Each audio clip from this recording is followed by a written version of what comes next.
What's up YouTube, Dale here from Zephyr Wargames, bringing you my WindWitch deck. Now I finished second with this deck at my locals at the weekend. I faced Kozmo Zodiacs, Pure Zodiacs, 2 lots of DDDs and a Flower Cardian. My loss was to Pure Zodiacs. So without further ado, I'm going to crack straight into this. It's a bit of an interesting build. I actually really like the WindWitch engine, and it'll be a shame because the chances are I do play the Terratop engine in this, which helps this deck out massively. And the chances are that engine could really get hit. Hopefully not wishful thinking, but you never know. Anyway, let's crack straight on. So I play 3 WindWitch Ice Bell. This is your 1-card Crystal Wing. I'll show you the 1-card Crystal Wing combo at the end, but basically this card is, if you control no monsters, you can special summon this card from your hand. Then you can special summon 1 WindWitch monster from your deck, but it cannot be tributed. You cannot special summon monsters from your extra deck for the turn you activate this effect, except level 5 or higher wind monsters. If this card is normal or special summoned, you can inflict 500 damage to your opponent. You can only use each effect of WindWitch Ice Bell once per turn. So it kind of sucks if you don't have a clear board, but as we go through my deck, I'll kind of explain certain cards I'm playing to make sure I can do that. But you want to be open up with this girl. You open up with her, you drop her, you've got first turn Crystal Wing that can't be destroyed by battle or card effect. And obviously your opponent will wait and use strikes and warnings if you're going second, but that's where you need to like clear back quarrow or just kind of protect yourself. And second up, I play triple WindWitch Glass Bell. Now this is the card you search off or you special summon out with Ice Bell. And basically she, if this card is normal or special summoned, you add 1 WindWitch monster from your deck to your hand, except herself. Also you cannot special summon monsters for the rest of the turn, except wind monsters. You can only use the effect of WindWitch Glass Bell once per turn. So she's your searcher. She searches out Bell, which is the final part of the trilogy of these 3 girls, and she's the level 4 tuner. So the idea is you would sync these 2 together to get a level 7, and then you use Snowbell, which I only play 2 of, to get your final one. Now, basically, Snowbell is if you control 2 or more wind monsters and no non-wind monsters, you can special summon this card from your hand. A wind synchro monster that was summoned using this card as synchro material cannot be destroyed by your opponent's card effect. So you basically make a really strong Crystal Wing. Now, I play it to, this is your tuner obviously as well. I did think about putting it at 3 because you can special summon it as many times as you want, because it's not only once per turn, which is really nice if you have the Terratop engine on, because then technically you could then end up with 2 indestructible Crystal Wings, bar Kaijus. We know Kaijus are a thing, we get it. Kaijus will take them out, but if you get 2 on the board, then they're in a little bit more trouble. Either way, but 2 seems to be enough. I think there was only 1 game where I was like, damn, I wish I had a 3rd. But either way. So that's the WindWitch engine. Next up we go the Speedroid engine. Triple Terratop, this is the card that will probably get hit, which is a big shame, but it kind of has to be because it was made generic. Everyone knows what Terratop does. I played 2 Tuckaton Borg. Now you can play 3. Basically, at the weekend, I couldn't find my 3rd one, so I had to go with 2. But it did just enough. I saw it the right amount of times, and saw it when I needed. Obviously, it's searchable with Terratop, but the reason you play 3 is because you can tribute this guy off and then get out any other Speedroid tuner, so your Den or your Red-Eyed Dice. And obviously, speaking of Red-Eyed Dice, you know, you should know what this guy does. When he's normal or special summoned, you target 1 Speedroid monster and you can change the level to 1 to 6. So it helps get you into your clear wing and stuff like that. I played 2 Speedroid Den. Now this guy is only really good in the graveyard. You want to be dumping this card, which is really good because you do play like Horse Steals, just to get rid of him, and Foolish Burial. So when this guy's in the graveyard, you banish it and you get to special summon back dice. So Speedroids themselves can make a clear wing, but they can obviously Crystal Wing, but they obviously help with the WindWitches to make him indestructible. Next up you play 2 Speedroid Horse Stilts. Now this card is when it's normal summoned, you special summon a level 4 or lower Speedroid monster from your hand. During your main phase, except the turn this card was sent to the graveyard, you banish it and send 1 wind monster from your deck to the graveyard. Now obviously your first target is going to be Den, but there is another target in the deck that when we get to it I'll show you why. I play 1 Speedroid Double Yo-Yo. Now you can play this up at 2. I just didn't really... Yes, it worked, but it didn't work to the extent I wanted it to, so I wasn't 100% sure on Yo-Yo, which is why I tested it out at 1, and then I played the 1 Menko.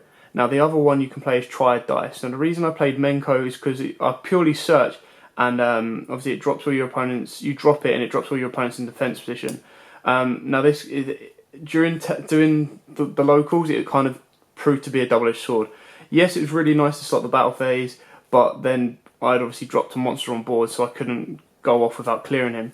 So Triad Dice might be the better one, even though it only stops the one attack, and then you have more stuff to dump with Horse Stilts. Next, the interesting tech that I put in that I really enjoyed is the Symphonic Warriors. Now, because they're all wind, I played triple guitar and double mics. Now, for those of you who don't know what these do, these are a brand new engine. Well, not a brand new engine. These new cards came out in Raging Tempest. You put guitar in your scale, you discard one card, so that obviously acts as your Foolish Burial with some of these cards if you get Den in hand. You special summon a Mics from deck, and Mics allows you to have another normal summon. So, which is where Horse Stilts come in, because Horse Stilts can send Mics to the graveyard, and when you so if you open up more of these, if you normal summon this guy, you target one Symphonic Warrior in your graveyard and special summon it, so you just bring Mics back. And then with Mics and guitar and then a level 1, you can then access one of the extra deck cards that I choose to use. It was very rare that I had both in the scales.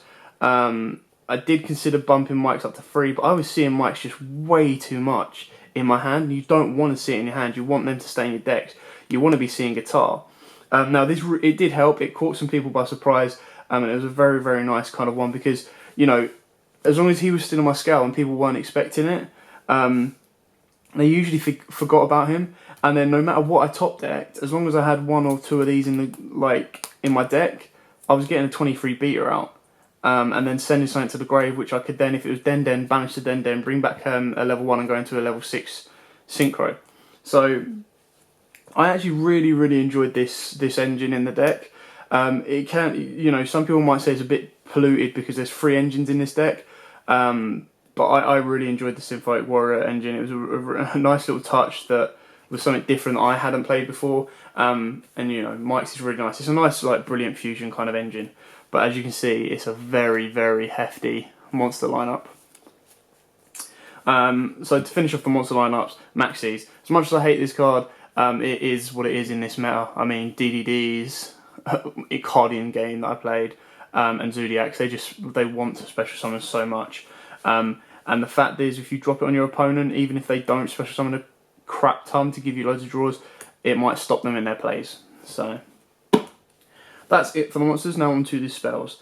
Play triple speed recovery. This is basically your monster reborn and warrior returning alive for your Speedroids. You target Speedroid in your graveyard to special summon it. During the main phase, except the turn this card was sent to the graveyard, you banish it and add a Speedroid to hand. So very nice card on that one. Double MST, these can be your twin twisters for more discard fodder and back row clearance. To be honest, after testing the weekend, I'll probably do 1-on-1. Like I said before, I always prefer MST for the pure fact that if I'm in trouble, I can top deck it and not have to have a hand to use. But you know, twin twisters can be very helpful in this deck as well. I play 1-1 for 1. These are just to get your dies out and to get your snowbells if you absolutely have to. You can take this out, it's not a must in this deck. And then I played the 1 Dark Hole instead of Regeki. Now the reason I played Dark Hole is because obviously I want my board cleared sometimes as well. I mean, if you did brick, or your opponent, you know, warned your Crystal Wing you got out, you can then normal summon your Glass Spell, add your Ice Spell to hand, and then next turn, Dark Hole, clear the board, and you go with your Ice Spell again. So you can do the same play over. 1 Foolish Burial, just to help dump. Now there is a lot of dumping in this deck at the moment because obviously you're using Horse Stilts to dump, you're using your Symphonic Warrior guitar to dump, and then Foolish Burial. Now the reason I kept Foolish Burial in here, because before my locals when testing it won me a couple of games because I was just foolish in Den and then going off from there. Now on to the traps. Double Barrier, third one is sided, double strike, and single warning. So you don't play a hefty trap lineup, it's pretty standard and straightforward on that one. So now on to the extra deck. Now, the extra deck. Let's go backwards. So I play the one this one. Now this card actually did quite a lot at the weekend. So when he's normal, or when he's synchro summoned, you target up to 3 cards your opponent tries to return to the hand. He's a wind monster, so obviously he can be made in this deck. And as you saw with the Symphonic Warriors, he can be made quite easily and quite nicely. Next up, double Crystal Wing. It's a shame the price of these guys, but in this deck they are like one of the MVPs. You drop this on your opponent, they kind of troubled until they get that Kaiju if they run them. One Stardust Dragon because he's again another wind and he's a level 8. 2 Clear Wing and 2 WindWitch Winterbell. So, WindWitch Winterbell, basically you target 1 WindWitch monster in your graveyard, inflict damage to your opponent equal to its level times 200. During either player's battle phase, you can target 1 WindWitch monster you control, special summon 1 monster from your hand with a level less than or equal to that monster, but it cannot attack the turn you activate this effect of WindWitch Winterbell.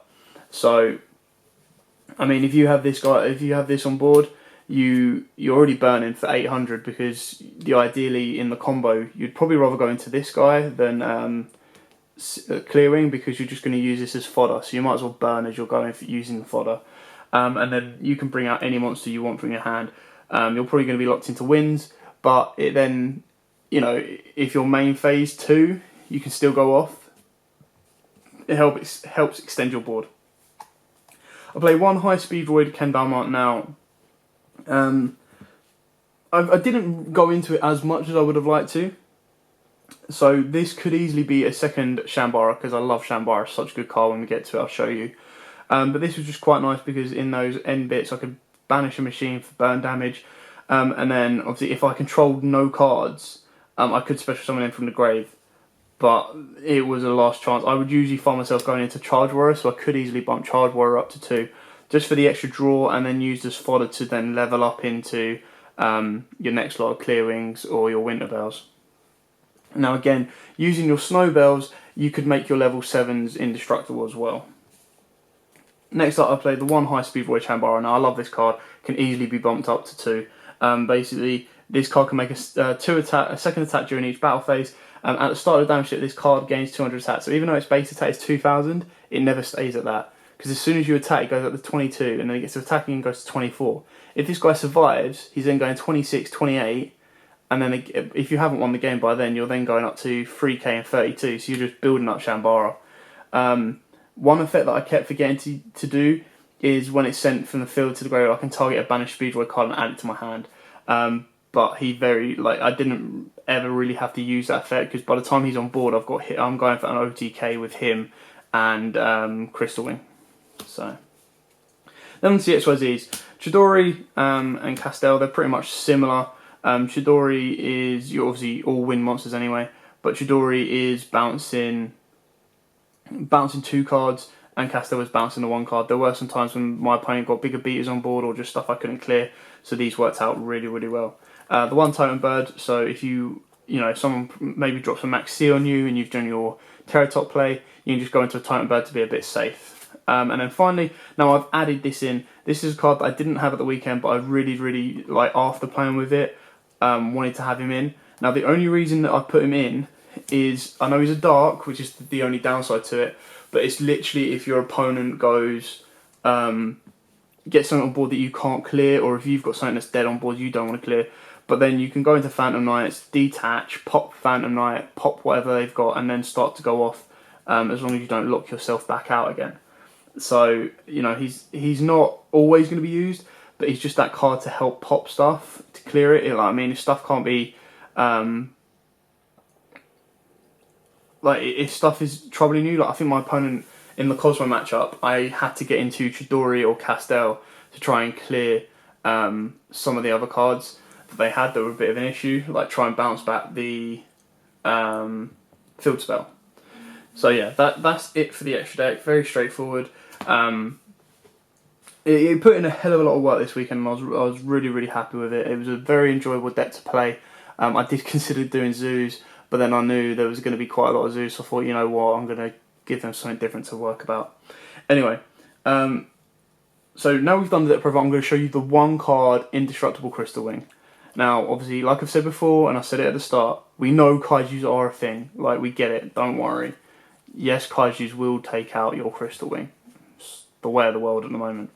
But it's still a very, very good combo to go with. All you need is Ice Spell. So, control no monsters, special summon Ice Spell, Ice Spell's effect, special summon Glass Spell's effect, search out your... Where are you? Snowbell, you control 2 wind monsters, so you special summon your Snowbell. You then synchro your glass. Oh, by the way, you've burnt your opponent for 500 at the moment already. You synchro these 2 into. Now, I personally prefer Winterbell, because Winterbell then targets Glassbell in the graveyard, and you burn your opponent for 800. You then sync those together and make yourself a indestructible Crystal Wing. So, you know, very straightforward there, very to the point. And that you haven't used your normal summon yet. So, I mean, if you have, it just gets better. I mean, if you've got a Symphonic Warrior, you're doing a hell of a lot more. If you've got a Terratop, you're doing a hell of a lot more. And to be honest, if you open up with a Snowbell, so I mean, if your hand was literally, this is like, obviously you need 4 cards to do it, but if your hand was like that, you know, I think you can get 2 indestructible Crystal Wings off. So you just go, so you've done your Ice Bell play, you've searched out your second Snowbell with the glass bell, and then this is what you left in your hand. And obviously you're going to have one whatever card. So you activate your guitar, you don't even really need it, you'd activate your guitar, you can normal your Terratop goes off to get you your Tarkentonborg. You tribute your Tarkentonborg off for your Triad dice, you turn Terratop into a 6, you sink into a 7, where are we? You can't burn again with Winterbell, so if you want to you can use her as fodder, otherwise you just use your next Clearwing. You then special summon your Winterbell or your Snowbell, you sink that into your second indestructible Crystal Wing, and then you still got that. If you wanted to, you could drop whatever the dead card in your hand is and bring out your mics. So yeah, and then if you're going second, you're going to have that 1 extra card as well, so if that's card to card you can normal summon. So I mean, imagine if that card was Yo-Yo, you then have that mics, then you get your second normal summon off a mic, so you go Yo-Yo, Yo-Yo brings back dice, dice turns Yo-Yo into whatever you want, not that you need to, you can just sync it straight out to Chambara, and then you're ending your board with a Chambara or a Stardust Charge Warrior if you want the draw, and mics. So 2 indestructible cards, card that's just going to get stronger and stronger as it goes, and a card that let you add another normal summon. So happy days on that one. Anyway, that is it for the WindWitch deck profile. I hope it was helpful. I would love to say it's budget, but it really, really isn't. And let's not forget, they do get a bit of a support when Eidolons come out as well. They kind of make WindWitches a next level kind of thing. They kind of have a bit more fun. But at this moment in time, I'm really enjoying the Speedroid engine. And it's something that someone at Locals, Josh, used to play. Probably still plays. And you know, it's really, really good. It's a deck that's not mainly majorly meta, but it can still produce some really good and really fun plays. And then WindWitches have just helped them out massively. So, yeah. Thanks for watching. Don't forget to like, comment, subscribe, share. We will be bringing you more deck profiles. We'll be bringing you more bits and bobs. Donald has done a series on Zodiacs, getting to know them. So he'll do like a deck profile of both Raging Tempest and Maximum Crisis cards, so you get to know the new cards. He'll do combos, he'll do OTKs, he'll do Maximum Crisis combos, he'll do Raging Tempest combos, and then he'll also do his final video, which will be countering Zodiac, so how to get past them. So it just gives you a lowdown on the meta, bearing in mind, hoping that, you know, waiting for Konami to drop that ban list that will shake stuff up. But anyway, thanks for watching. Like, comment, subscribe, share, and as always, guys, happy dueling. If you like that video, why not check out our other videos available? We've got more deck profiles, pack openings, and of course duels. And don't forget to click on the most important button of all, that subscribe button, right in the bottom left hand corner.